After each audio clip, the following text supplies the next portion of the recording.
কিয়ামতের মাঠে 7 শ্রেণীর মানুষকে আরশের ছায়ায় ছায়া দিবেন ইনশাআল্লাহ তাআলা।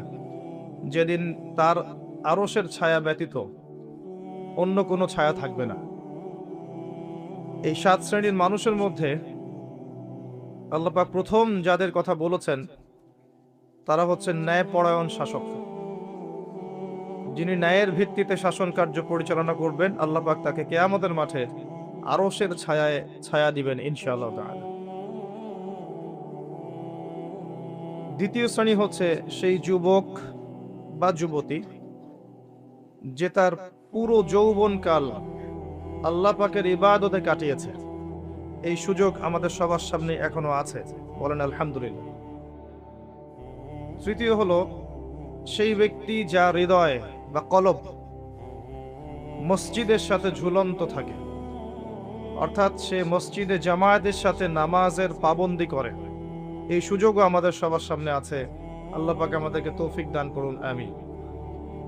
চতুর্থ শ্রেণী হচ্ছে সেই দুই ব্যক্তি যারা পরস্পরকে শুধু আল্লাহর সন্তুষ্টির জন্য ভালোবাসে, একজন আরেকজনকে শুধু আল্লাহর জন্য মহব্বত করে, দুনিয়ার কোনো স্বার্থে নয়। এই সুযোগও আমাদের সামনে আছে। আল্লাহ পাক আমাদেরকে একে অপরকে আল্লাহর জন্য ভালোবাসার তৌফিক দান করুন। পঞ্চম হচ্ছে সেই শ্রেণী, সেই যুবক যাকে কোনো নারী অবৈধ সম্পর্কের জন্য আহ্বান করে আর সেই যুবক বলে যে আমি আল্লাহকে ভয় করি। একজন নারী সুন্দরী, উচ্চ বংশের, সে একজন যুবককে আহ্বান করে জেনার জন্যে, আর সেই যুবক বলে আমি আল্লাহকে ভয় করি। এই যুবককে আল্লাহ পাক আরশের ছায়া ছায়া দিবেন ইনশাআল্লাহ। এই সুযোগ আমাদের সামনে আছে। ষষ্ঠ সেই ব্যক্তি যে এত গোপনীয়তার সাথে দান খয়রাত করে যে তার বাম হাত জানে না ডান হাত কি দান করলো। এই সুযোগ আমাদের সামনে আছে। আল্লাহ পাক আমাদেরকে কবুল করুন। আর সপ্তম হচ্ছে সে ব্যক্তি যে ব্যক্তি নীরবে নিভৃতে আল্লাহকে স্মরণ করে, আল্লাহর জিকির করে, আল্লাহকে ডাকে। আল্লাহকে ডাকতে ডাকতে তার দু চোখ দিয়ে অশ্রু প্রবাহিত হয়, চোখ দিয়ে ঝরঝর করে পানি পড়ে। আল্লাহর স্মরণে যার অশ্রু দিয়ে ঝরঝর করে পানি পড়ে, আল্লাহর ভয়, আল্লাহর স্মরণে, এই ব্যক্তিকে আল্লাহ পাক আরশের ছায়ায় ছায়া দিবেন ইনশাআল্লাহ তাআলা। এই সুযোগ আমাদের সামনে আছে। আমি হাদিসটা দিয়ে কেন আলোচনা শুরু করলাম, কারণ এখানে বেশিরভাগ বিষয়গুলো করার এবং পাওয়ার সৌভাগ্য আমাদের এখনো আছে। এজন্য আরশে আজিম সম্পর্কে একটা আয়াত থেকে বোঝা যায় যে আল্লাহ পাকের 8 জন ফেরেশতা, 8 জন শক্তিশালী ফেরেশতা কিয়ামতের মাঠে আরশে আজিমকে নিয়ে আসবেন। এই ফেরেশতাদের আকৃতি সম্পর্কে আর বলার অপেক্ষা রাখে না যে তারা কত শক্তিশালী। কিয়ামতের মাঠে এই ছায়া ছাড়া অন্য কোনো ছায়া থাকবে না। আল্লাহ পাক তার বাছাইকৃত কিছু বান্দাকে আরশের ছায়ায় ছায়া দিবেন, যাদের কথা আমি এই হাদিসে বর্ণনা করলাম। এর মধ্যে যুবকদের কথা স্পেশালি এসেছে। মসজিদে 5 ওয়াক্ত নামাজ পড়ার সক্ষমতা বৃদ্ধদের থাকে না, যুবকদের থাকে। একজন সুন্দরী নারী জেনার জন্য আহ্বান করলো, একজন যুবক তার যৌবনের তাড়নাকে মিটিয়ে যদি বলতে পারে আমি আল্লাহকে ভয় করি, সে ইনশাল্লাহ এই ছায়া ছায়া পাবে। এবং একজন যুবক যদি তার যৌবন কালটাকে আল্লাহর পথে মিলিয়ে দেয় এবং আল্লাহর ইবাদতে কাটিয়ে দেয়, ইনশাআল্লাহ কিয়ামতের মাঠে সে আরশের ছায়া ছায়া পাবে। এখানে বেশিরভাগ বিষয়গুলোই আমাদের যুবকদের সাথে সম্পৃক্ত।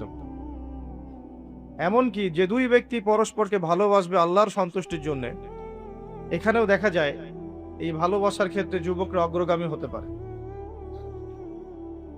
কিয়ামতের মাঠে 5টা প্রশ্ন হবে অতিরিক্ত। কবরের 3টা প্রশ্নের পরে কিয়ামতের মাঠে আরো 5টা অতিরিক্ত প্রশ্ন হবে।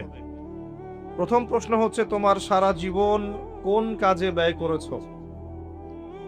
দ্বিতীয় প্রশ্ন স্পেশালি আবারও যুবকদের জন্য, যে তোমার যৌবন কালটা তুমি কোন কাজে ব্যয় করেছো। তৃতীয় প্রশ্ন হচ্ছে কোন পথে সম্পদ উপার্জন করেছো। 4 নাম্বার, কোন পথে সম্পদ ব্যয় করেছো, খরচ করেছো। আর 5 নাম্বার হচ্ছে ইলম অনুযায়ী আমল করেছিলে কিনা। এই 5টা প্রশ্ন স্পেশালি কিয়ামতের মাঠে করা হবে প্রত্যেক ব্যক্তিকে। এর উত্তর না দেয়া পর্যন্ত কোনো মানুষ এক পা সামনে যেতে পারবে না, এক পা পিছনেও আসতে পারবে না। আমরা কি প্রস্তুত? তার আগে 3টা প্রশ্ন কবরের। শোয়ানোর সাথে সাথেই মানুষ যখন চলে যাবে, এই মাইয়েত মানুষের চলে যাওয়ার পায়ের খসখস শব্দ শুনতে পারবে। সায়েন্সকে জিজ্ঞাসা করেন, এর ব্যাখ্যা কি? সায়েন্সের দৌড় শেষ। যে সায়েন্সকে আমরা বানিয়েছি এখন জ্ঞান অর্জনের প্রধান মাধ্যম। কোনো কিছু সায়েন্স যদি বলে সত্য, আমরা বলি হ্যাঁ সত্য, যদি বলে মিথ্যা, আমরা বলি মিথ্যা। তোকে জিজ্ঞাসা করেন যে কবরের আযাব কাকে বলে, সায়েন্সের দৌড় শেষ।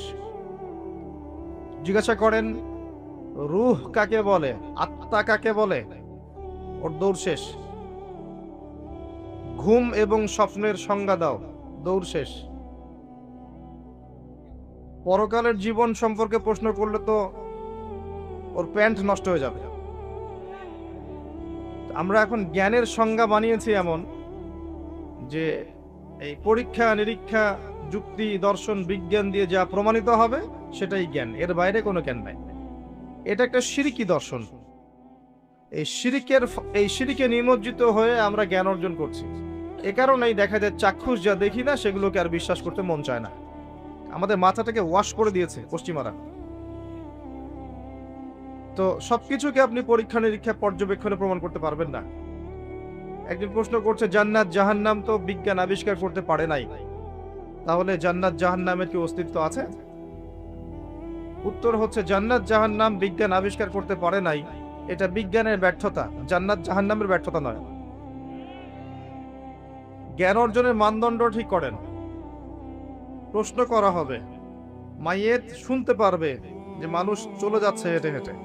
2জন ফেরেশতা আসবেন যাদের ব্যাপারে অন্যান্য হাদিসে বর্ণিত আছে। প্রথম প্রশ্ন করা হবে, তাকে উঠিয়ে বসানো হবে, মান রব্বুক, কে তোমার রব। পৃথিবীতে কেউ যদি শিরিক করে থাকে এবং শিরিকরত অবস্থায় মৃত্যুবরণ করে বিনা তওবায়, সে উত্তর দিতে পারবে না কে আমার রব। মান রব্বুক উত্তর তারাই দিতে পারবেন ইনশাআল্লাহ যারা পৃথিবীতে শিরিকবিহীন অবস্থায় মৃত্যুবরণ করবে। আর আমি অনেকদিন বলেছি মানুষের চিন্তার মধ্যে শিরক হয়, এটাকে আকীদাগত শিরক বলে। আমলের মধ্যে শিরক হয়, মানুষের কথার মধ্যে শিরক হয়। বেসিক্যালি এই 3 পদ্ধতিতে শিরক হয়ে থাকে। যেমন কেউ বিশ্বাস করে যে আল্লাহ বলতে কেউ নাই, নাউযুবিল্লাহ। কেউ বিশ্বাস করে যে মহাবিশ্ব আল্লাহ সৃষ্টি করেননি, বিগ ব্যাং থেকেই সৃষ্টি হয়েছে। কেউ বিশ্বাস করে যে আল্লাহ আছেন, আরো অনেক ইলাহ আছে। কেউ বিশ্বাস করে আল্লাহ ছাড়া কেউ রোগ ভালো করতে পারে, কেউ সন্তান দিতে পারে, আল্লাহ ছাড়া কেউ আমাকে পরকালে পার করিয়ে দিবে। এরকম চিন্তা চেতনা কারো যদি থেকে থাকে, এটা হচ্ছে বিশ্বাসগত শিরক। আমি কি বোঝাতে পারছি? কিছু আছে কর্মগত শিরক। যেমন কেউ আল্লাহ ছাড়া অন্য কাউকে সেজদা করলো, আল্লাহ ছাড়া অন্য কারো নামে কসম করলো, আল্লাহ ছাড়া অন্য কারো কাছে সন্তান চাইলো, আল্লাহ ছাড়া অন্য কারো কাছে দোয়া করলো, আল্লাহ ছাড়া অন্য কারো নামে নজর মানত করলো, আল্লাহ ছাড়া অন্য কারো নামে শপথ করলো এবং কুরবানি করলো। কুরবানি আল্লাহ রাব্বুল আলামিনের হালালকে হারাম করে দিল, আল্লাহর হারামকে হালাল করে নিল। তাকদীর, আল্লাহর তাকদীর ভাগ্যকে অস্বীকার করলো। এমনকি আল্লাহর দ্বীনের জ্ঞান অর্জন করলো দুনিয়া পাওয়ার আশায়। নামাজ পড়লো মানুষকে দেখানোর জন্য, জাকাত দিচ্ছে, সাদাকা করছে মানুষের বাহবা পাওয়ার জন্য। মানুষ অনেক বড় আলেম, মুফাসসির বলবে, মুহাদ্দিস বলবে, শায়েখ বলবে, এই জন্যে দ্বীনের প্রচার করছে, দুনিয়ার স্বার্থে দ্বীনের জ্ঞান অর্জন করেছে, এগুলো সবই শিরকের অন্তর্ভুক্ত, কর্মগত শিরক। আবার কিছু আছে কথার মধ্যে শিরক, যেমন কেমন আছেন, আপনার দোয়ায় ভালো আছে। কেমন আছেন, আপনার দোয়ায় ভালো আছে। আপনার মায়ের কি অবস্থা, মায়ের অবস্থা ভালো, ডাক্তারটা সময় মতো না আসলে মাকে বাঁচানো যেত না। যাত্রা কেমন ছিল, জার্নি খুব ভালো ছিল, ড্রাইভার অনেক ভালো ছিল, ড্রাইভারের দক্ষতায় অ্যাক্সিডেন্ট থেকে নিশ্চিত অ্যাক্সিডেন্ট থেকে বেঁচে গেছে।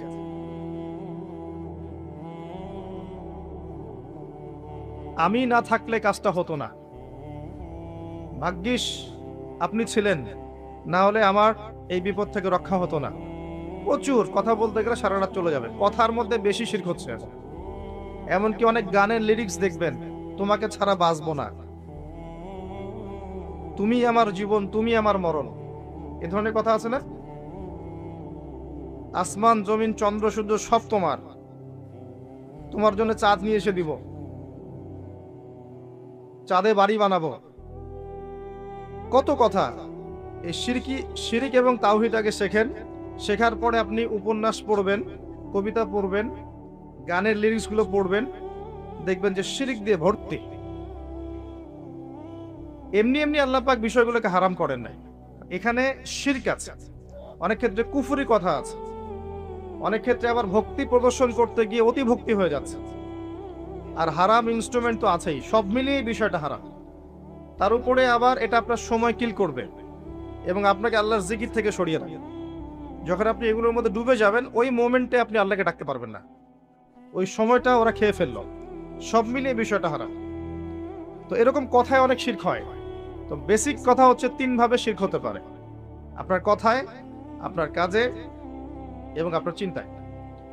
কথা, কাজ এবং চিন্তাকে বিশুদ্ধ করতে পারলে তাওহীদ প্রতিষ্ঠা হবে, এবং তাওহীদের উপর থাকলে পরেই উম্মার কল্যাণ আছে। আল্লাহ পাক আমাদেরকে তাওহীদে থাকার তৌফিক দান করুন। যারা শিরক মুক্ত অবস্থায় কবরে চলে যাবে ইনশাআল্লাহ, তারা উত্তর দিতে পারবে যে রব্বি আল্লাহ, আমার রব হচ্ছেন আল্লাহ। যখন দ্বিতীয় প্রশ্ন করা হবে মা দীনুক, দুনিয়াতে যারা দ্বীন ইসলামকে ঠাট্টার ছলে গ্রহণ করেছে, হাসি তামাশার মতো, ইসলামের কিছু অংশ ভালো লাগে গ্রহণ করেছে, কিছু অংশ ভালো লাগে না গ্রহণ করে নাই, যতটুকু করলে কোনো সমস্যা হয় না করে, যেটা করলে সমস্যা হয় করবে না, ইসলামকে পরিপূর্ণ জীবন ব্যবস্থা রূপে বিশ্বাসই করে না, মনে করে ইসলাম এই যুগে চলে না, ওই যুগে চলতো, ইসলাম সেকেলে ব্যাকডেটেড, এখন আমরা আধুনিকতার সময় আছি ইত্যাদি, ইসলামের সব বিধান এখন আসলে প্রযোজ্য নয়, এগুলো আগে চলতো এখন হয়তো চলে না। যদি ইসলাম সম্পর্কে এমন ধারণা থাকে মানুষের, সে উত্তর দিতে পারবে না যে মা দীনুক, তোমার দিন কি। যারা পরিপূর্ণরূপে ইসলামকে গ্রহণ করেছে মননে, ইসলাম একমাত্র জীবন ব্যবস্থা যেটা আল্লাহর কাছে গ্রহণীয়, এবং এখানে প্রত্যেকটা বিষয়ের সমাধান আছে। হ্যাঁ, আমি হয়তো আমল করতে পারছি না বা বাস্তবায়ন করতে পারছি না, কিন্তু আছে ইসলামের মধ্যে, এই আকীদা ঠিক আছে। আমল আপনি করতে পারবেনও না, এখন যে যুগ চলছে, এই যুগে আপনি পরিপূর্ণ ইসলাম পালন করতে পারবেন না। বড় গলায় বলে আসলে লাভ নাই, খুব বড় গলায় বলে লাভ নাই যে আমরা সবাই পরিপূর্ণ মুসলিম। যদি এটাই সত্য হতো তাহলে আমাদের আজকে অবস্থা হতো না। নাসুল্লাহ ফানাসিয়াহুম, তারা আল্লাহকে ভুলে গেছে, আল্লাহ তাদেরকে ভুলে গেছে। অনেক আয়াত আছে, আমি আস্তে আস্তে ওইদিকে যাব। আজকে আমাদের যে অবস্থা পুরো বৈশ্বিক প্রেক্ষাপটে, এর পিছনে আমরা দায়ী। মূলত আমরা ছাড়া দ্বিতীয় কেউ দায়ী নয়। শত্রু, ইসলামের শত্রু যারা, তারা তো শত্রুতা করবেই, তাদেরকে দোষ দেওয়ার তো দরকার নাই। যে আপনার শত্রু, সে শত্রুতা করবে, সিম্পল। আমরা আমাদের কাজের কারণে যখন ওদেরকে সুযোগ করে দিয়েছি, তখন আমরা সবচেয়ে বড় অপরাধী। আলাইকুম আনফুসাকুম, আল্লাহ পাক বলেছেন, তোমরা নিজেরা নিজের নফসের আগে খবর নাও, নিজের নফসকে ঠিক করো। লা ইয়াদুররুকুম মান দাল্লা, যারা পথভ্রষ্ট হয়ে যাবে, এদের পথভ্রষ্টতা তোমাদের কোনো ক্ষতি করবে না। ইনিহতাদাইতুম, যদি তোমরা হেদায়েতের উপর থাকো, যদি তোমরা পরিপূর্ণ হেদায়েতের উপর থাকো, তাহলে যারা পথভ্রষ্ট হয়ে যাচ্ছে বা গেছে, এদের পথভ্রষ্টতা তোমাদের কোনো ক্ষতি করবে না। ইলাল্লাহি মারজিউকুম জামিআন, তোমরা সবাই একসময় আল্লাহর কাছে ফিরে যাবে। ফায়ুনাব্বিউকুম বিমা কুনতুম তা'মালুন, আল্লাহ পাক জানিয়ে দিবেন তখন তোমরা কি করেছো। এই আয়াতের মধ্যে সব কারণ এবং ওষুধ দেয়া আছে, সিচুয়েশনের কারণ দেয়া আছে, যে আমরা নিজেদের ফিকির করা বাদ দিয়েছি। সবসময় অন্যের ফিকির করি, অন্যের সংস্কার, অন্যের ইসলাহ, অন্যের দোষ ধরা, অন্যকে উন্নতি, অগ্রগতি, প্রগতি এগুলো চিন্তা করি, নিজের বেলার খবর নাই। প্রথম কারণ আমাদের আত্মশুদ্ধি নাই। প্রথম মেজর কারণ আত্মশুদ্ধি নাই। আমি যে বলছি আমারও নাই। বড় গলায় কথা বলা সহজ, বাস্তবতা হচ্ছে এই, আমরা প্রত্যেকেই অপরাধী। বক্তা, শ্রোতা, আলেম, জালেম যত মানুষ আছে আমাদের এখানে চারপাশে সবাই পাপী, সবাই অপরাধী, এবং প্রত্যেকেই যার যার দায়িত্ব অবহেলা করেছে। আলাইকুম আনফুসাকুম, তোমরা আগে নিজেদের নফস ঠিক করো। যারা পথভ্রষ্ট হয়ে গেছে ওদের পথভ্রষ্টতা তোমাদের কোনো ক্ষতি করবে না, আগে নিজে ঠিক হও। আমরা দেখবেন সবসময় মানুষের সংস্কারের চেষ্টা করি, মানুষের ভালো, মানুষের কল্যাণ, মানুষকে পথ দেখাতে চাই, নিজেই পথ পাই না। এটা বাস্তবতা। দেখবেন পৃথিবীতে মুসলিমদের যতগুলো কান্ট্রি আছে, যত সামরিক বাহিনী আছে, যত অস্ত্র আছে, যত সম্পদ আছে, যত জনবল আছে, এটা পৃথিবীর অন্য কোনো জাতির নাই, কোনো জাতির নাই। না ইহুদিদের, না খ্রিস্টানদের, না মুশরিকদের, কারো নাই। মরক্কো থেকে নিয়ে দেখবেন ইন্দোনেশিয়া পর্যন্ত পুরো চেইন, মনে হবে একটা চেইন রাষ্ট্র, সব মুসলিমদের, সবাই মুসলিম। মাঝখানে একটা রাষ্ট্র ইসরায়েল, ওই একটা রাষ্ট্রই সবকে ধুয়ে রেখেছে, ছেড়ে দিয়েছে। এটা কি মেনে নেওয়া যায়? এই বাস্তব। একটা শত্রু 100টা, মানে 100 জন জনবলকে পরাজিত করতে পারে? পারে না। পারলো কেমন করে? ওই যে আলাইকুম আনফুসাকুম নাই, নিজেদের নফসের খবর নাই। আমরা সুদ খাই, আমরাই সুদ খাই। আমাদের ছেলেমেয়েরা জেনা করছে, আমাদের ছেলেমেয়েরা, আমাদের যুব সমাজ দেখবেন পর্ণাসক্ত, গার্লফ্রেন্ডের পিছনে সময় নষ্ট করছে। আমাদের যুব সমাজ, ঠিক বলেন না? আপনি ঠিক বললেও ঠিক, না বললেও ঠিক। আর আমি ঠিক বেঠিক বক্তা নই, কোনোদিন আমাকে শোনেন নাই ওয়াজ মাহফিলে বলতে, বলেন ঠিক না বেঠিক। আমি বলবো কি জন্য ঠিক না বেঠিক? যেটা ঠিক সেটা তো ঠিকই, আর যেটা বেঠিক সেটা বেঠিক। আপনি বললেই সেটা ঠিক হবে না তো, আপনি বেঠিক বললেও তো বেঠিক হবে না, সেটা ঠিক সেটা ঠিক থাকবে। যদি সব মানুষ বলে সুদ হারাম, সব মানুষ যদি বলে সুদ হালাল, সুদ কি হালাল হয়ে যাবে? সবাই যদি বলে মদ হালাল, হালাল হয়ে যাবে? হবে না। পর্দা, আমরা বলছি পর্দা ফরজ, আর বেশিরভাগ মানুষ যদি বলে পর্দা করার দরকার নাই, পর্দা সেকেলে প্রথা, তাহলে কি পর্দা হারাম হয়ে যাবে? আল্লাহ যা বলবেন সেটাই ঠিক, রাসূল যা বলবেন সেটাই ঠিক, এর বাইরে কোনো ঠিক বেঠিক নাই। যে কথাটা বলছিলাম, দেখবেন আমরা মুসলিমরা সুদ খাই, আমরাই সুদ খাই। একজন মনে করেন নন মুসলিম, সে সুদ খাচ্ছে, ইহুদি সুদ খাচ্ছে, নন খ্রিস্টান সুদ খাচ্ছে, ওদের সাথে আমাদের কি সম্পর্ক? ওদের কিতাবের মধ্যে তো সুদের এত ভয়াবহতা নাই, ওদের হাদিসের মধ্যে তো এত সুদ সম্পর্কে বিস্তারিত বলা নাই, এবং তারা তো মুহাম্মদ সাল্লাল্লাহু আলাইহি ওয়াসাল্লামকে স্বীকারও করে নাই। তারা তো প্রকাশ্যে আমাদের শত্রুতা করছে। ওদের কথা বাদ দেন, মুসলিমরা সুদ খাচ্ছে কেন? কোন উত্তর নেই। উত্তর যে নিজের নফস নষ্ট হয়ে গেছে, দুনিয়া, পরকাল ভুলে গেছি, বাল তুসিরুনাল হায়াতাদ দুনিয়া, কিন্তু আল্লাহ বলেছে ওয়াল আখিরাতু খায়রু ওয়া আবকা। মুসলিমরা মদ খাচ্ছে না? এমন মুসলিম জেনারেশন আছে না এখন, এই যে আমাদের ইয়াং জেনারেশন, এদের ম্যাক্সিমাম দেখবেন মাদকাসক্ত। মাদকাসক্ত বলতে বোঝাচ্ছি মিনিমাম স্মোক করে, এটাও তো মাদক। এখান থেকে শুরু হয়ে ইয়াবা পর্যন্ত যায়, এবং এদের মধ্যে বেশিরভাগই দেখবেন জেনারেল শিক্ষিত। মাদ্রাসার ছেলেপেলে কিন্তু এত বেশি এডিক্টেড না, খুব কম, হয়তো 1% হবে না, 2% হবে না। তাহলে কি শিক্ষা দিচ্ছি আমরা এখানে? মাদ্রাসার দিকে যে আঙ্গুল তুলছি মাঝে মাঝে, এখানে কি শিক্ষা দিচ্ছি? কলেজ ইউনিভার্সিটি তো আমরাও পড়েছি। ওই যে অনেকদিন বলেছি, এক মিস বা মহিলা টিচার ক্লাস নিচ্ছে, তো ব্ল্যাকবোর্ড বাদ দিয়ে সব ছেলেরা ম্যাডামের দিকে তাকিয়ে আছে। ছেলেদের ক্লাস নিচ্ছে, মহিলা শিক্ষিকা, এবং তার মাশাআল্লাহ পোশাকও সুবহানাল্লাহ টাইপের। তো ব্ল্যাকবোর্ড দেখা বাদ দিয়ে সব ওইদিকে দেখছে। আবার আমরা দেখেছি মেয়েদের ব্যাচ, ছেলে টিচার পড়াচ্ছেন, কোচিং প্রাইভেট, মাঝে মাঝে গায়ে হাত দিচ্ছেন, বলছেন সে তো আমার মেয়ের মতো। হ্যাঁ, অনেক সময় এমনও হয়েছে ছাত্রীর সাথে স্যারের প্রেম। হাসছেন? কত ঘটনা লাগবে আপনার, কতগুলো ঘটনা লাগবে এরকম, একটা কথাও মিথ্যা বলছি না। ইউনিভার্সিটিতে আন্দোলন হয়েছে, দেখবেন যে বান্ধবীর কোলে বন্ধু মাথা রেখে আন্দোলন করছে। এটা হয় না? অনেক ক্ষেত্রে এমন হয়েছে যে এই ছেলে আর মেয়ে একসাথে পড়াশোনা করছে, এই পড়াশোনা করতে করতেই দেখবেন এক পর্যায়ে প্রেমের পরে আস্তে আস্তে আস্তে আস্তে সম্পর্ক গভীর হয়, পিতামাতার অমতেই অনেক ঘটনা ঘটে ফেলে। এরপরে দেখবেন একসময় ব্রেকআপ হয়ে যায়, তারপরে এই ছেলে হয় আত্মহত্যা করে অথবা মাদকের কাছে যায় ওখানে প্রশান্তি খোঁজার জন্য, যেহেতু এখানে একটা বড় ছাকা খেয়েছে। তারপরে যাবে মাদক থেকে মিউজিক, তারপরে গুন্ডামি করবে, মাস্তানি করবে, পড়াশোনা শেষ, লাইফটা ক্র্যাশ। প্রথমে একটা মেয়েকে দেখে ক্র্যাশ হওয়ার পরে পুরো লাইফটাই তার ক্র্যাশ হয়ে গেল। তো এই সুযোগটা কারা তৈরি করে দিল যে সবাই একসাথে পড়াশোনা করবে? এরা যতটা না দায়ী, সিস্টেম তার চেয়ে বেশি দায়ী।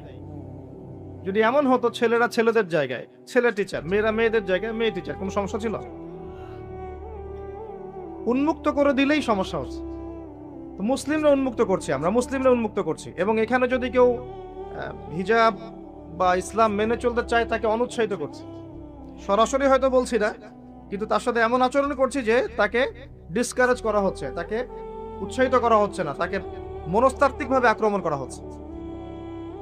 এবং অসংখ্য ঘটনা ঘটছে জেনার এবং ধর্ষণের এই ফ্রি মিক্সিং এর কারণে। স্কুল থেকে শুরু করে কলেজ থেকে আপনার বিশ্ববিদ্যালয় থেকে শুরু করে দেখবেন অফিস আদালত, প্রতিটা জায়গাতেই ফ্রি মিক্সিং। এটা সমাজের কাঠামোটা ভেঙে দিয়েছে। এটা আমরা মুসলিমরা করেছি, অমুসলিমরা করে দেয়নি। আলাইকুম আনফুসাকুম, নিজের দিকে দেখেন আগে, নিজের চরকায় তেল দেন, আমাদেরকে দেখেন। আমরা সুদ খেয়েছি, আমরা মাদক খেয়েছি, আমরা ফ্রি মিক্সিং অনুমোদন দিয়েছি, আমরাই ফ্যামিলিস্ট রেভলিউশন করেছি। মেয়েদেরকে আমরা বাইরে বের করে এনেছি, পোশাক চেঞ্জ করে দিয়েছি, ছেলের পোশাক মেয়ে, মেয়ের পোশাক ছেলে। এবার এভাবে সমাজ চলছে। এর উপর আবার পর্নোগ্রাফি আছে, ভিতরে ভিতরে পর্ন দেখে যুব সমাজ, যুবতীরা সবাই দেখে, আর বাইরে বের হয়ে স্যুট প্যান্ট টাই পরে ঘুরে মনে করে আমি খুব ভালো মানুষ। বাইরের চরিত্রটা আসল রূপ নয়। এভাবে চলছে। এই কাজগুলো কিন্তু আমরা করছি। আমি নিজেদের কথা বলবো আজকে, বাইরের কারো কথা বলবো না। শুধু আমাদের দিকে দেখেন, শুধু মুসলিমদের দিকে দেখেন। বাইরের মানুষের দিকে আঙ্গুল তোলা আমি বন্ধ করে দিয়েছি এখন। নিজে ঠিক না হলে বাইরের দিকে চোখ তুলে কোনো লাভ নাই। আমরা নিজেরা যদি ঠিক না হই, বাইরের দিকে আঙ্গুল তুলে কোনো লাভ নাই। বড় বড় স্লোগান দিয়ে কিচ্ছু হবে না, বিশ্বাস করেন। ইসলামের অনেক চূড়ার ইবাদত আছে, ভিত্তি ঠিক না করলে চূড়ার ইবাদত করে লাভ হবে না। একটা বাড়ি তৈরি করছেন, 20 তলা ফাউন্ডেশন দিয়েছে, একটা ফাউন্ডেশন ঠিক নাই, তাহলে আমি কি ছাদ বসাতে পারবো? ফাউন্ডেশন ঠিক নাই। মুসলিমদের ম্যাক্সিমাম দেখবেন আকীদা ঠিক নাই, কোনটা শিরক কোনটা তাওহীদ বুঝতে পারে না। কত মুসলিম আছে শিরক কাকে বলে ডেফিনেশন জানে না, শিরক কাকে বলে, শিরকের প্রকারভেদ কি কি, কোন কোন কাজ করলে শিরক হয়। আর শিরক তো এমন ইবাদত যেটা আমলনামায় থাকলে আমলনামা ডিলিট হয়ে যাবে। কারো আমলনামায় যদি শিরকের পাপ থাকে, শিরকের পাপ, আমলনামার নেকিগুলো নষ্ট হয়ে যাবে। নাউযুবিল্লাহ। সূরা জুমারের মধ্যে আল্লাহ পাক বলেছেন, লাইন আশরাকতা লায়াহবাতান্না আমালুকা, তুমি যদি শিরক করো হে নবী, তোমার আমল নষ্ট করে দিব আমি। সেখানে আমরা কি শিরক সম্পর্কে আমরা ওয়াকিফাল নই। মুসলিমদেরকে দেখেন, 5 ওয়াক্ত নামাজ কয়জন মুসলিম পড়ে? বেসিক কথায় আসে, নামাজ তো বেসিক ইবাদত, তাই না? জামাতের কথাও না হয় বাদ দিলাম, মনে করেন জামাতের কথাও বাদ দিলাম, বেসিক জামাত ইসলামের কথা বলছি না, আবার মসজিদে জামাতে নামাজের কথা বলছি, মসজিদে নামাজের কথা বলছি। জামাতের কথা বাদ দেন, বেসিক বাসায় 5 ওয়াক্ত নামাজ কয়জন পড়ে? হাত তোলেন দেখি। আপনি জরিপ করেন, দেখেন বাসায় 5 ওয়াক্ত নামাজ কয়জন পড়ে দেখবেন। এবার বলেন জামাতে গিয়ে নামাজ পড়ে 5 ওয়াক্ত কতজন মুসলিম। আবার দেখবেন ফজর এশা জামাত কতজন পড়ে। নামাজটা দেখেন, নফল সুন্নত মোস্তাহাব পরে আসেন, ফরজ নামাজের কথায় আসেন। ফরজ জিনিস যে মুসলিম নারীরা পর্দা করবে, সিম্পল। এটা আমাদের পোশাক, মানে আমরা যেমন এই যে গেঞ্জি পরি, শার্ট প্যান্ট পরি, নর্মালি হচ্ছে মেয়েদের পোশাক হচ্ছে মেয়েরা পর্দা করবে। এটা আল্লাহ নর্মাল পোশাক দিয়েছেন। আর যারা নর্মাল পোশাকটা পরছেন এরা পশু। পশু নিজের সতীত্ব বুঝবে না, সে তার সম্ভ্রম বুঝবে না। একজন মানুষ তো বুঝবে তার সম্ভ্রম কি জিনিস। আপনি সতর ঢেকে রাখেন না, এটা নর্মাল পোশাক, সাধারণ পোশাক। তাদের পুরো দেহটাই তো সতর, ওরা ঢেকে রাখবে, পর্দা করবে, সতর, স্বাভাবিক, এটা নর্মাল। কতজন মুসলিম নারী এখন পর্দা করে এটা দেখবে। তবে আপনাদের এদিকে পর্দার প্রচলন বেশি, এটা আমি জানি, আলহামদুলিল্লাহ, এটা আল্লাহ শুকরিয়া। তবে দিন দিন মেয়েদের পর্দা বাড়ছে, এটা ঠিক। যতই মেয়েদেরকে বেপর্দা করার চেষ্টা করা হচ্ছে, আলহামদুলিল্লাহ মেয়েদের বোরখার সংখ্যা বাড়ছে। কি বোরখা পড়ছে সেটা পরের কথা, বোরখার সংখ্যা বাড়ছে। এরপরে যারা পড়ছে ওদেরকে আমরা রিকোয়েস্ট করব যে ডিজিটাল বোরখাটা ছেড়ে দেন, যেটা পরে আপনার দেহের কাঠামো বোঝা যায়, এটা ছেড়ে দেন। ছেড়ে দিয়ে এমন একটা বোরখা বানান যেটা ঢিলে ঢালা, যেটা পরলে আপনার দেহের কাঠামো বোঝা যায় না। উৎসাহিত করেন, যেহেতু তারা পড়েছে, সেলোয়ার কামিজ থেকে এই বোরখা এসেছে, ইনশাল্লাহ এই বোরখা থেকে খাস পর্দাও যাবে ইনশাল্লাহ। উৎসাহিত করা উচিত। এবং কোন কোন ক্ষেত্রে তারা ইমানের দিক থেকে পুরুষদের অগ্রগামী। হ্যাঁ, অনেক ক্ষেত্রে এমন আছে, আমরা ওদেরকে সুযোগ দেই না বলে। অনেক ক্ষেত্রে মেয়েরা অনেক বেশি স্ট্রং ইমানের দিক থেকে। কয়দিন আগে একজন প্রমাণ করে দেখালো না, দিন দিন ছেলেরা মেয়ে হচ্ছে সাইকোলজিক্যালি, আর মেয়েরা ছেলে হচ্ছে। এখনকার যুব সমাজকে দেখবেন, কথাবার্তা, চাল চলন, ওঠা বসা, পোশাক আশাক, মানে চলন বলন, সব দিক থেকে নারী নারী ভাব একটা। গলার ভয়েস, কথা বলার স্টাইল, পোশাক আশাক, অঙ্গভঙ্গি, রুচিবোধ, সব দেখবেন মেয়েদের মতো হয়ে গেছে। পুরুষের সেই গায়রত, সৌর্যবীর্য, ব্যক্তিত্ব, গলার ভয়েস কিছুই নাই, দেখবেন খেয়াল করে দেখেন। আর মেয়েদেরকে দেখবেন তারা দিন দিন ছেলের মতো শেপ নিচ্ছে। ওদের গলার ভয়েস চেঞ্জ হচ্ছে, অ্যাটিটিউড চেঞ্জ হচ্ছে, বডি ল্যাঙ্গুয়েজ চেঞ্জ হচ্ছে, পোশাক চেঞ্জ হচ্ছে, এবং সমাজে পুরুষদের জায়গায় তারা চলে আসছে। মাশাআল্লাহ, এটা আমাদের জন্য অপমানজনক। এবং অনেক ক্ষেত্রে ইমানের ক্ষেত্রে তারা পুরুষদের অগ্রগামী হয়েছে, এটা আমরা বুঝতে পারছি দিন দিন। যখন পুরুষদের গায়রত কমে যাবে, আল্লাহ পাক মেয়েদের হাতে পতাকা দিবেন ইনশাআল্লাহ। দেখেন, একজন নারী ইসমাঈল আলাইহিস সালামের মতো সন্তান জন্ম দিতে পারে। একজন নারী, একজন মুত্তাকি দিনদার মেয়েই পারবে ওমর রাদিয়াল্লাহু আনহু, খালিদ বিন ওয়ালিদ রাদিয়াল্লাহু আনহু, তাদের মতো প্রজন্ম জন্ম দিতে। যাই হোক, আমি যে কথাটা বলতে চাচ্ছিলাম যে প্রবলেমস আমাদের মধ্যে আছে। আমরা শিরক করছি, আমরাই করছি। আমাদের যুব সমাজ সুন্নত চিনে না, তাওহীদ চিনে না। 5 ওয়াক্ত নামাজ পড়া মানুষের সংখ্যা দিন দিন কমেছে। 5 ওয়াক্ত নামাজ জামাতে পড়ার মানুষের সংখ্যা কমেছে। দেখবেন ম্যাক্সিমাম মুসলিম কোরআন তেলাওয়াত করতে জানে না। বিশ্বাস করছেন আপনি? ম্যাক্সিমাম মুসলিম কুরআনুল কারীম রিডিং পড়তে জানে না। আবার যারা জানে তাদের মধ্যে অনেকেই, বেশিরভাগই দেখবেন অর্থ বোঝে না। হ্যাঁ, এমন শত শত হাফেজ আছেন যারা কোরআনের অর্থ জানেন না। এমন অনেক মুসলিম আছেন যারা কোরআন চোখেও পর্যন্ত দেখে নাই, এমনও প্রজন্ম আছে। হ্যাঁ, এটা আমাদের অবস্থা। এর উপরে কোরআনের আদেশ মানা, নিষেধ, বর্জন করা, এগুলো তো অনেক দূরের কথা। কতজন মুসলিম পার্ট টাইম বোঝেন? আংশিক, ফুল টাইম না, পার্ট টাইম। কতজন মুসলিম পার্ট টাইম ইসলামের দাওয়াত দেয়? বলেন তো, কতজন মুসলিম পার্ট টাইম ইসলামের দাওয়াত দেয়? আপনারা আমাদের অবস্থার দিকে তাকান। এ দেখেন, তাওহীদ, সুন্নত, আপনার নামাজ, আপনার অর্থনৈতিক জীবন, পর্দা, যুব সমাজ, প্রতিটা ক্ষেত্রে দেখবেন আমরা পিছিয়ে পড়েছি।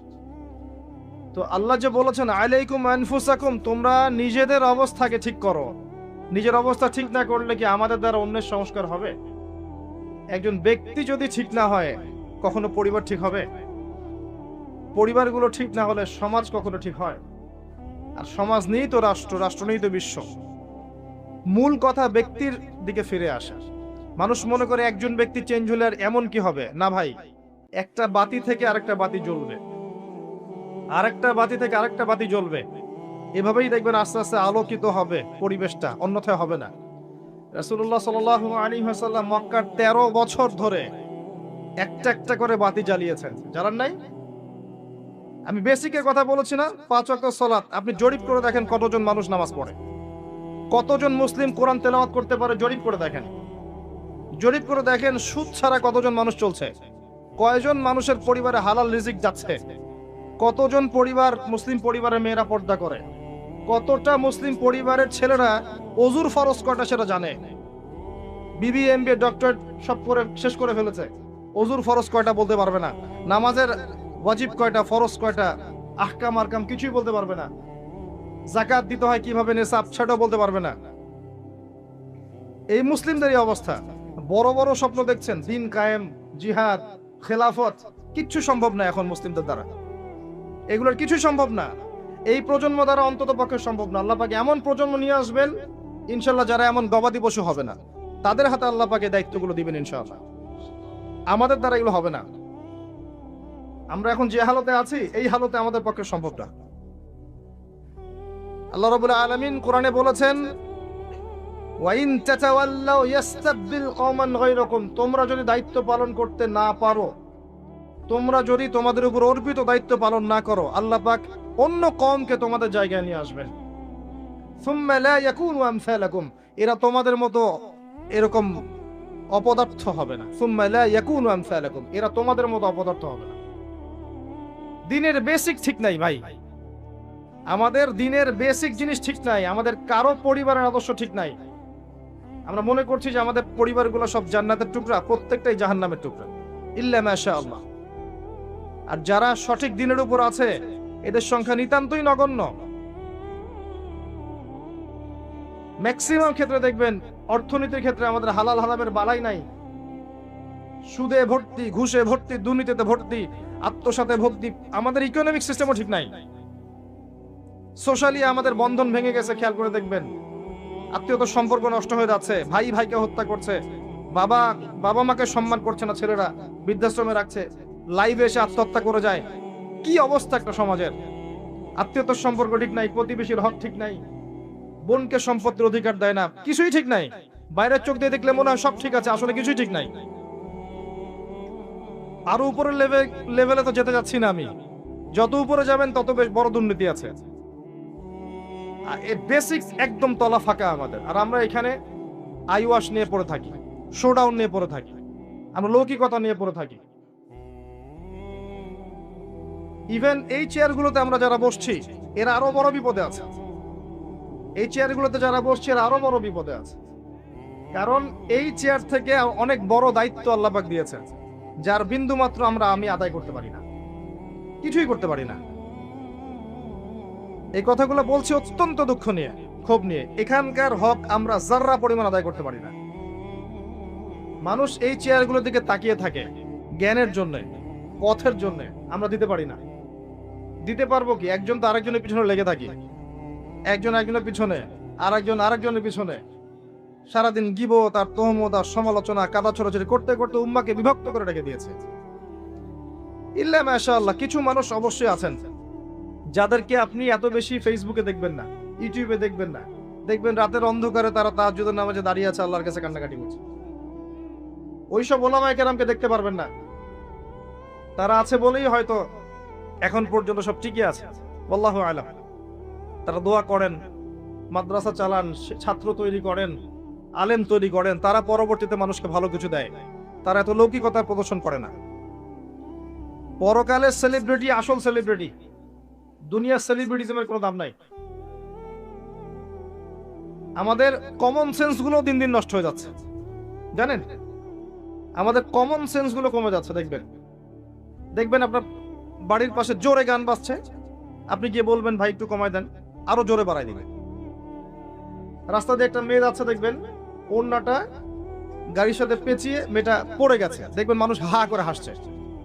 খেয়াল করে দেখবেন মানুষ হাসবে। কমন সেন্স নাই, একটা মেয়ে বিপদে পড়ছে, ওকে দেখে হাসবে, এরকম হচ্ছে। কমন সেন্স একেবারে কমে গেছে আমাদের। দেখবেন মুসলিমরা ইবাদত করতে গিয়ে আবার দেখবেন এমন কিছুর সেজদা করছে যার নিজেরই পরকালে ঠিক নাই। প্রকৃতি পূজা শুরু করছে মুসলিমরা, এখন জড়বস্তুর পূজা শুরু করছে মুসলিমরা নিজেদের ধর্মের দায়িত্ব এমন কিছু মানুষের হাতে অর্পণ করেছে যে মানুষগুলো ধর্ম বোঝে না। কমন সেন্স নষ্ট হয়ে গেছে। ওয়াজ মাহফিলের সিজনে এসে দেখলাম ওয়াজ মাহফিলের নামে যা হচ্ছে, মানে এগুলোর কিছু কিছু খণ্ডচিত্র যদি বলতাম তাহলে বুঝতেন যে আসলে অবস্থা কেন এরকম। একটা কারণেই বলবো না, কারণ নিজের ঘরের কথা মানুষকে বলতে না।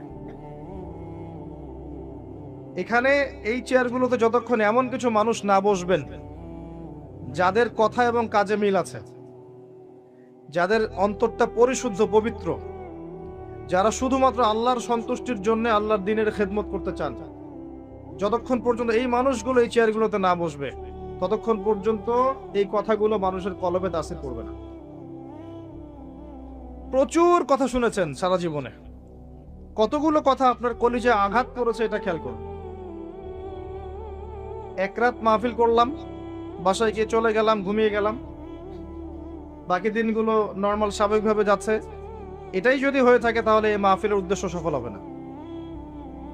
একটা কনস্ট্রাকটিভ বিষয় জানবেন, বুঝবেন, এটা আপনার জীবনে প্রভাব বিস্তার করবে, এটা আপনি আরো 10 জনকে বলবেন, প্রসার করবেন, তখন গিয়ে এটা সার্থকতা লাভ করবে। আমার অভিজ্ঞতায় গাড়ি থেকে নামবো বা একজন নামবে, সেখানে একটা আইওয়াশ, সেখানে একটা শোডাউন। নামছি আমি, শোডাউন, চারপাশে 10 জন ক্যামেরা নিয়ে দাঁড়িয়ে থাকবে, মানে কি একটা অবস্থা। মানে মনে হয় জান্নাত থেকে একজন জান্নাতের সার্টিফিকেট প্রাপ্ত মানুষ নেমে আসছে। এত লৌকিকতার কি দরকার আছে? এত ফটো সেশন কেন করতে হবে? হেঁটে হেঁটে আসবে, মানুষের ঠেলায় আসা যাচ্ছে না। কি সে, তাকে নিয়ে এত ব্যস্ত হওয়ার কি আছে? তিনি আসবেন আল্লাহর জন্য বিনয়ের সাথে হেঁটে আপনাকে 2টা কথা শোনাবেন দিনের, সিম্পল। তিনি কি ভোট চাইতে আসছেন?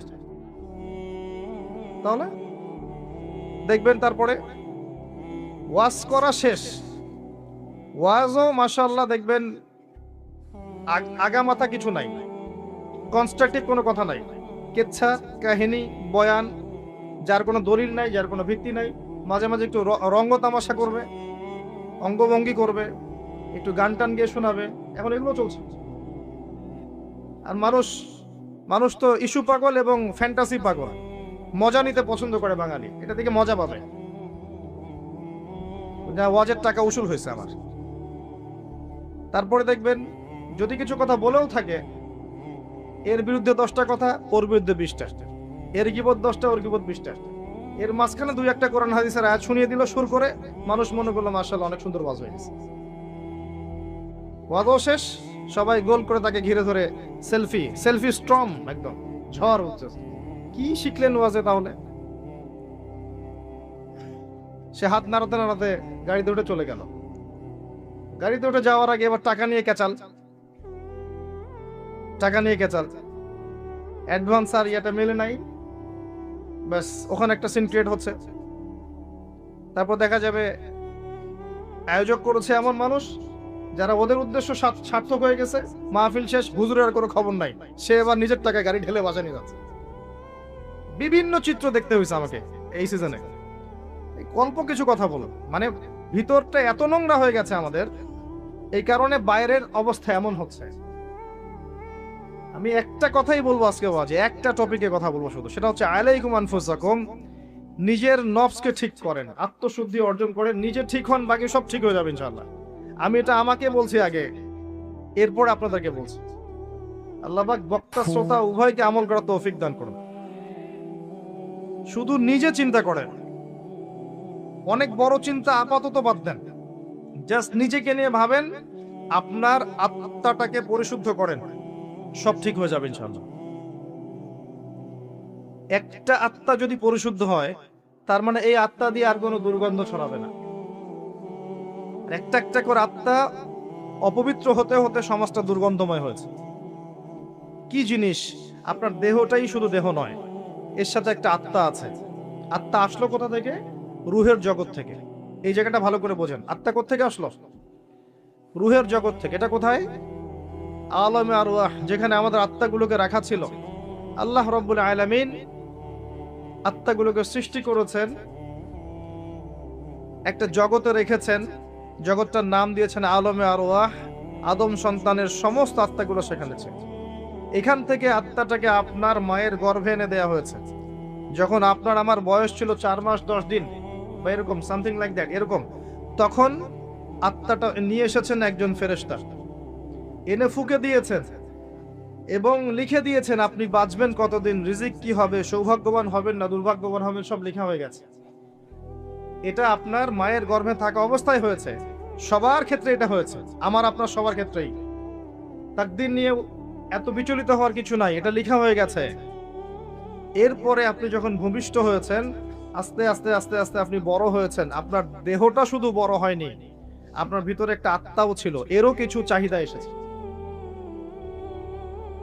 চারপাশের অনেক কলুষিত বিষয় দেখে আত্মাটা কলুষিত হয়েছে, আবার অনেক ভালো কাজের মধ্য দিয়ে আত্মাটা আবার উন্নতিও লাভ করেছে। কিন্তু আল্লাহ পাক মূল যে বিষয়টার কথা বলছেন সেটা হচ্ছে কদ আফলাহা মান যাক্কাহা। যে ব্যক্তি এই নফসটাকে, আত্মাটাকে পরিশুদ্ধ করতে পারলো, সে ব্যক্তি সফল হয়ে গেল। ওয়া কদ খাবা মান দাসাহা। যে ব্যক্তি এই নফসটাকে পরিশুদ্ধ করতে পারলো না, সে ব্যক্তি ধ্বংস হয়ে গেল। দেহের পরিশুদ্ধতা সবকিছু নয়। দেহের যে ইবাদতগুলো আছে, আমাদের নামাজ, যাকাত দিচ্ছি, অর্থনৈতিক ইবাদত, নামাজ পড়ছি, ফিজিক্যাল ইবাদত, হজ করছি, উমরা করছি, রোজা রাখছি, এই ইবাদতগুলো পূর্ণতা পাবে না যতক্ষণ পর্যন্ত আত্মা পরিশুদ্ধ হচ্ছে না। আমার কথা কি বোঝা যায়? আত্মার মধ্যে যদি রিয়া থাকে, অহংকার থাকে, কুফর থাকে, শিরক থাকে, মোহ থাকে, দুনিয়ার ভোগ বিলাসের মত্ততার মোহ থাকে, আপনি এই আত্মা দিয়ে আপনি ইবাদত করতে পারবেন না। ইবাদত আপনার আপ টু দ্য মার্ক হবে না। আত্মার মধ্যে কিছু বিষয় আছে যেগুলো আপনার ইবাদতকে অনেক বাড়িয়ে দিবে, যেমন ঈমান। কোথাকার বিষয়? দেহের না আত্মার? তাকওয়া কিসের বিষয়? দেহের না আত্মার? তাওয়াক্কুল, আল্লাহ ভরসা কোথায় থাকে? দেহে না আত্মায়?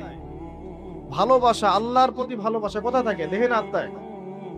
আল্লাহর প্রতি বিনয় কোথায় থাকে? দেহে না আত্মায়? আল্লাহর ভয় কোথায় থাকে? দেহে না আত্মায়? সবকিছু আত্মা কেন্দ্রিক।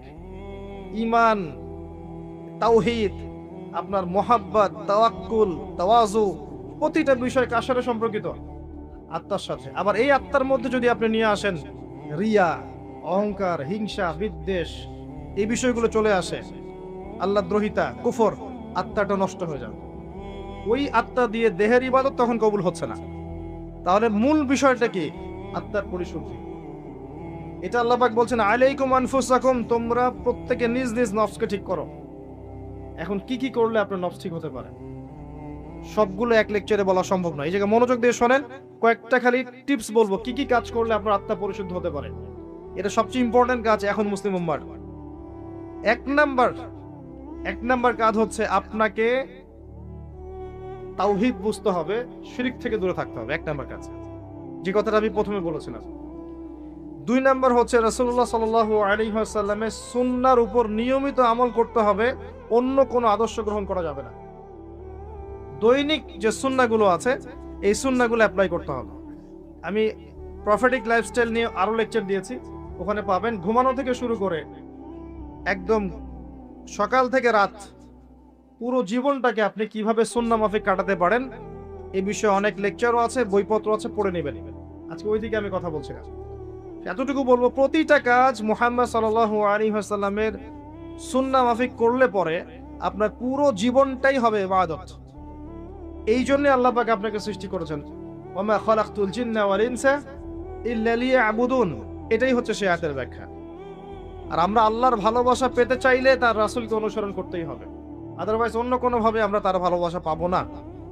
যদি কেউ মুহাম্মদ সাল্লাল্লাহু আলাইহি ওয়াসাল্লামকে বাদ দিয়ে অন্য আদর্শ গ্রহণ করে, সে তার হাত কামড় দিবে, কিয়ামতের মাঠে আক্ষেপ করতে থাকবে, ইয়া লাইতানি ইত্তাখাযতু মা'a রাসূলি সাবিলা, সে বলবে ইয়া ওয়াইলাতা লাইতানি লাম আত্তাখিয ফুলানান খলিলা, সেই কথা বলবে।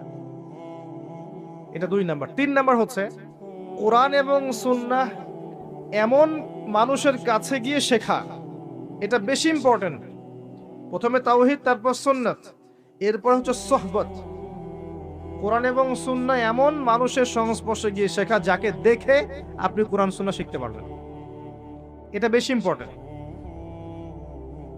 মানুষ স্বভাবগতভাবেই দেখে শিখে। সাহাবায়ে কেরাম রাদিয়াল্লাহু আনহুম আজমাইন, তারা কিন্তু বই পড়ে ইসলাম শেখেন নাই। আমার কথা বুঝতে পারছেন? আল্লাহর রাসূল কিন্তু সূরা একটা কাগজে লিখে দিয়ে বলেননি বাসায় গিয়ে পড়ে শিখে নিও, এই হাদিসগুলো পড়ে বাসায় শিখে নিও।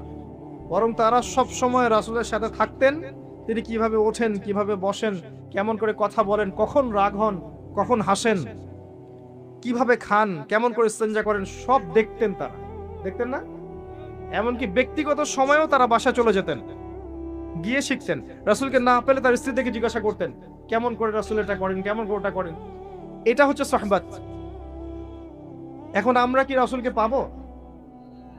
কিভাবে পাবেন? তার হাদিসগুলো আপনার বাসায় আছে, এই হাদিসগুলো পড়ে আপনি জানতে পারবেন, কিন্তু আপনি প্র্যাকটিক্যাল বুঝতে পারবেন না। প্র্যাকটিক্যাল কোথায় বুঝবেন?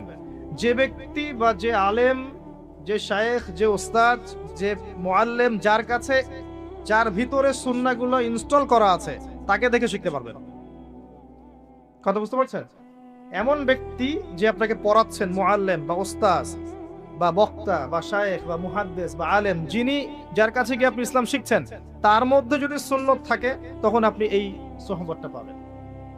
এখন এমন মানুষের সংখ্যা কি খুব বেশি না কম? কিন্তু থাকবে। আল্লাহ পাক যেহেতু বলেছেন ইয়া আইয়ুহাল্লাযীনা আমানু কুনু মা'আস সাদিকিন, সত্যবাদীদের সাথে থাকো, আপনি ইনশাআল্লাহ খুঁজে পাবেন। কিয়ামত পর্যন্ত আর থাকবে না, থাকবে না। অতএব কিয়ামত পর্যন্ত এমন মানুষও থাকবে ইনশাআল্লাহ। খুঁজে নিতে হবে, খুঁজে নিতে হবে। ডিফিকাল্ট আপনার জন্য, কারণ আপনি বাহ্যিকভাবে যাদেরকে দেখে মনে করছেন ইসলামের একদম কাণ্ডারি, দেখবেন তাদের ভিতরেই ইসলাম নাই। এমন অনেক মানুষ আছে, আছে না? বাহ্যিকভাবে দেখে মনে হবে দ্বীনের কাণ্ডারি, ভিতরে নিজের ইসলাম নাই। তো এখানে আল্লাহর কাছে দোয়া করতে হবে, আল্লাহ যেন আমাদেরকে উত্তম ওস্তাদ দান করেন, উত্তম শায়েখ দান করেন, উত্তম আলেম দান করেন, যাদেরকে দেখে আমরা দিন শিখতে পারি। এটা সোহবত। সোহবত ছাড়া আত্মশুদ্ধি হবে না। কারণ আপনার আমার মধ্যে কি ভুল ত্রুটি হচ্ছে এটা তারা ধরিয়ে দিতে পারবেন। এবং অনেক বিষয় সূক্ষ্ম আছে, যে আপনি বিনয়ী হচ্ছেন না অহংকারী হচ্ছেন, আপনি গায়রতওয়ালা হচ্ছেন নাকি নিজের ব্যক্তিত্বকে নষ্ট করছেন, এগুলো তারা ধরতে পারবেন, আপনি পারবেন না। নূর আছে যাদের মধ্যে, আল্লাহর নূর যাদের মধ্যে আছে, তাদেরকে দেখে শিখতে হবে। কিভাবে? ওই মূসা আলাইহিস সালামের মতো। মনে আছে মূসা আলাইহিস সালাম সফর করলেন খিজির আলাইহিস সালামের কাছে যাবেন বলে, তার কাছে জ্ঞান শিখবেন বলে। খিজির আলাইহিস সালামের সাথে সফর করে তিনি জ্ঞান শিখলেন। যেই খিজির আলাইহিস সালাম আল্লাহর নূর দিয়ে দেখছিলেন, যেটা মূসা আলাইহিস সালাম দেখতে পারেন নাই। মূসা আলাইহিস সালাম বলছেন, কেন নৌকা ফুটা করলেন, কেন বাচ্চাকে হত্যা করলেন, কেন দেয়াল নির্মাণ করলেন? কিন্তু খিজির আলাইহিস সালাম আল্লাহর নূর দিয়ে দেখছিলেন। তিনি বলেছেন, যদি নৌকা ফুটা না করতাম তাহলে জলদস্যু নিয়ে যেত, যদি বাচ্চাকে হত্যা না করতাম বাচ্চা বড় হয়ে বড় কাফের হতো, যদি এই দেয়াল নির্মাণ না করতাম এর নিচে থাকা গুপ্তধন এই এতিম বাচ্চারা পেত না। পড়ে দেখেন সূরা কাহফ। বাহ্যিক চোখ দিয়ে মূসা আলাইহিস সালাম যা দেখেছেন তা সত্য ছিল না। আল্লাহর নূর দিয়ে, অন্তর্দৃষ্টি দিয়ে খিজির আলাইহিস সালাম যা দেখেছেন এটা ছিল সত্য। ওইরকম মানুষের কাছে যেতে হবে, তাহলে গিয়ে আপনি আত্মশুদ্ধি অর্জন করতে পারবেন। সোহবত ছাড়া হবে না, একা একা হবে না। আর যদি এমন কাউকে না পান তাহলে কি হবে? তাহলে যারা দিনদার মানুষ তাদের কমিউনিটির মধ্যে থাকেন, যারা দুনিয়াদার, দুনিয়া নিয়ে পড়ে আছে, সারাদিন দুনিয়ার ফিকির, এদের সাথে মিশিয়েন না। কথা বুঝতে পারছেন না? দুনিয়াদারদের সাথে বেশি মিশেন না। যারা দিনদার ওদের সাথে মেশেন, যে আপনাকে পরকালে কথা স্মরণ করাবে এর সাথে মেশেন, ইনশাল্লাহ আপনি আল্লাহ নূরের মধ্যে থাকবেন। যত দুনিয়ার ভিতরে ঢুকবেন তত আপনি হারিয়ে যাবেন, দুনিয়ার মধ্যে যত ঢুকবেন তত হারিয়ে যাবেন। আর আমাদের এখনকার চলাফেরার মধ্যে পরিবার, সমাজ, অর্থনীতি, ব্যবসা, মুআমালাত সবখানে দেখবেন দুনিয়ার আলাপ বেশি, খালি দুনিয়া আর দুনিয়া, দুনিয়া আর দুনিয়া, তাই না? খুব কমই হয় মৌতের কথা কতবার আলোচনা করা হয় বলেন দেখি? মৌতের কথা আলোচনা করা হয় কতবার? কবরের আযাব নিয়ে কতবার কথা বলা হয়? কবরের শাস্তি, বারজাখের জীবনের শাস্তি নিয়ে কতবার কথা বলা হয়? কবরের পর যে মিজান, পুলসিরাত, জান্নাত জাহান্নাম আছে এগুলো নিয়ে কত আলোচনা করা হয়? বেশিরভাগ আলোচনা দেখবেন অন্যের গীবত অথবা মুভিজ নিয়ে, সিনেমা নিয়ে, গান নিয়ে, নাটক নিয়ে, পলিটিক্স নিয়ে। পলিটিক্স নিয়ে কথা বলে যে বোঝে না সেও কথা বলে। দেখবেন তরকারিওয়ালা, রিক্সাওয়ালা, ভ্যান চালক সবাই পলিটিক্স নিয়ে কথা বলছে। ও পলিটিক্সের বোঝে নাকি? এটা নিয়ে তারা কথা বলবেন যারা বোঝেন। আমার কথা বলার দরকার নাই, কারণ আমি বুঝি না। ইকোনমিক সেক্টর, ইকোনমিক সেক্টর সবাই বোঝে। যারা ইকোনমিক্সের দক্ষ তারা বুঝবে ইকোনমিক সেক্টর কি, ব্যাংকিং সিস্টেম কি, ওয়ার্ল্ড কারেন্সি কি, ওয়ার্ল্ড অ্যাফেয়ার্স কি হচ্ছে, এগুলো তারা বুঝবেন, তারা কথা বলবেন। দেখা যায় সবাই সব বিষয়ে কথা বলতে চায়, আর সমস্যা বাধে। যে ধর্ম ভালো বোঝেন তিনি ধর্মের কথা বলবেন। মানে আমরা আমাদের কথাগুলোকে বেশিরভাগ সময় অহেতুক নষ্ট করি, যেটা বুঝি না সেটা নিয়ে কথা বলি। অহেতুক কঠিন কঠিন সাবজেক্ট, কঠিন কঠিন দর্শন, তত্ত্ব, এগুলো নিয়ে কথা বলতে থাকি, অথচ বাস্তবতার সাথে এগুলো কোনো সম্পর্কই নাই। এগুলো আমাদের আত্মাটাকে নষ্ট করছে। আমি একটা লেকচারে বলেছিলাম, আবারও বলছি আপনাদের সামনে, ইবনুল কাইয়ুম রাহিমাহুল্লাহ বলেছেন, উনি একজন বড় আলেম ছিলেন, বড় মুজাদ্দিদ, যার সমপর্যায়ের আলেম এখন খুঁজে পাওয়া দুষ্কর। ইবনে তাইমিয়া রাহিমাহুল্লাহর ছাত্র। তিনি বলেছেন কিছু কিছু হালাল কাজ আছে যেগুলো মানুষের অন্তরকে মেরে ফেলে। কিছু হালাল কাজ আছে যেগুলোর অতিরিক্ততা মানুষের অন্তরকে মেরে ফেলে। যেমন 1 নাম্বার, বেশি কথা বলা।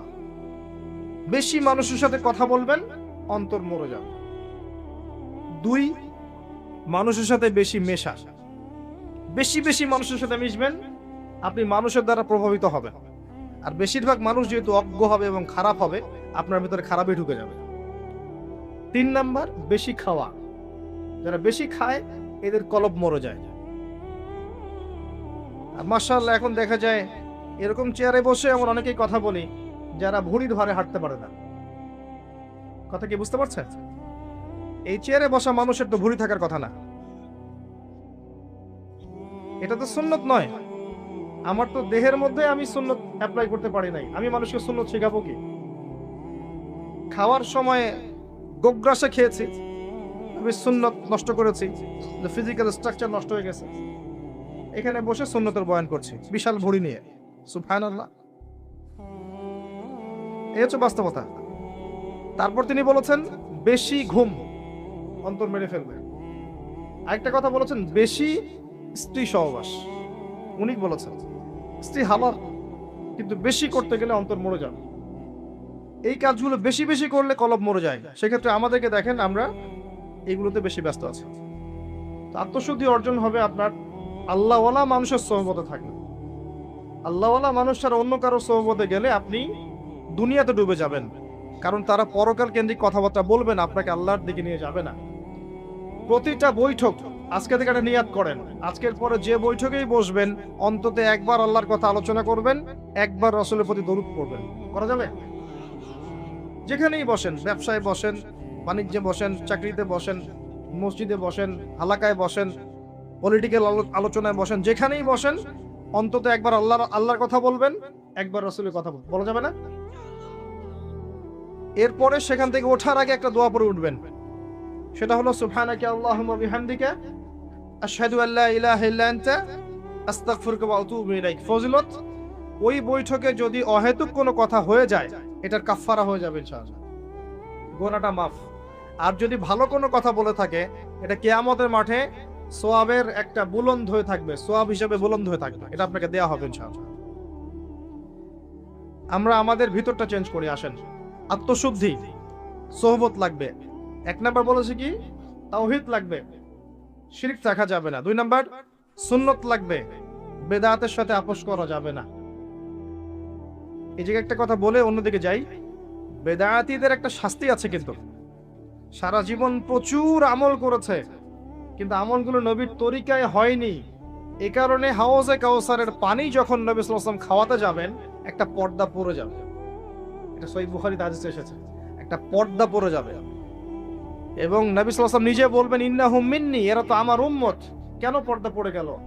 আল্লাহ পাক জানিয়ে দিবেন, ইন্নাকা লা তাদরি মা আহদাসা বা'দাক, আপনি জানেন না আপনার মৃত্যুর পর তারা আপনার দিনকে কিভাবে পরিবর্তন করেছিল। মানে আপনার সুন্নতে কত বেদাত ঢুকিয়েছিল আপনি জানেন না। আল্লাহর নবী নিজে বলবেন সাল্লাল্লাহু আলাইহি ওয়াসাল্লাম, সুহকান সুহকান লিমান গায়্যারা বা'দি, দূর হয়ে যাও, দূর হয়ে যাও যারা আমার পরে দিনকে পরিবর্তন করেছো, বেদাত করেছো। তো সুন্নতে থাকতে হবে, বেদাতে যাওয়া যাবে। এরপরে বলছে সুহবত, আল্লাহওয়ালা মানুষের সুহবতে থাকতে হবে। চার নাম্বার হচ্ছে বেশি থেকে বেশি কোরআন তেলাওয়াত করা যাবে ইনশাআল্লাহ। বেশি থেকে বেশি ডেইলি অন্তত একটা করে সূরা পড়তে পারবেন, অন্তত একটা পৃষ্ঠা পড়তে পারবেন। কোরআনে কতগুলো পৃষ্ঠা আছে বলেন দেখি? আল কোরআনের আলো যে ঘরে ঘরে জ্বালতে চান, কোরআনে কয়টা পৃষ্ঠা আছে বলেন এখন? আলেম ওলামারা পারবে 600 পৃষ্ঠা। একটা হাফেজি কোরআনে কয়টা পৃষ্ঠা আছে? আমার কথায় রাগ করবেন না, আমি বাস্তবতা আর যা চলমান এর মধ্যে আমি পার্থক্য দেখতে পারি। অনেক আমাদের আশা আল কোরআনের আলো ঘরে ঘরে জ্বলুক, তাই না? দেখবেন ঘরে ঘরেই কোরআন পড়তে জানে না। তো ঘরে ঘরে প্রতিটা মানুষ যদি কোরআন পড়তে না জানে, আলো কি এমনি এমনি জ্বলবে না? তো আসলে অযথা স্লোগান দিয়ে লাভ আছে? সুন্নতের আলো ঘরে ঘরে জ্বালো, খুব সুন্দর কথা, মাশাআল্লাহ। তো প্রত্যেকটা ঘরে ঘরে তো সুন্নতের পাবন মানুষ লাগবে নাকি? এমনি এমনি জ্বলবে? আপনি বাস্তবতা হচ্ছে এই যে আপনি ঘরে ঘরে খুঁজে দেখেন, প্রত্যেকটা ঘরে একটা করে কোরআন তেলাওয়াত করা মানুষ পান নাকি? আজকে খুঁজে দেখেন, প্রত্যেকটা ঘরে একটা করে মানুষ দেখান যে কোরআন তেলাওয়াত করে নিয়মিত। তা আলো কেমন করে জ্বলবে ভাই? কিছু হলে উপরের দিকে আঙ্গুল তুলি আমরা, তাই না? ওইখানে সমস্যা, ওইখানে সমস্যা, ঘরেই তো সমস্যা। উপরে নষ্ট করছেন আপনি। আরেকটা কি জানি গেমস আছে, ফ্রি ফায়ার, এটা খেলে 2 ঘন্টা নষ্ট করছেন। টিকটক করে নষ্ট করছেন সময়, অযথা স্ক্রল করছেন, নষ্ট করছেন, 2 ঘন্টা নষ্ট করছেন।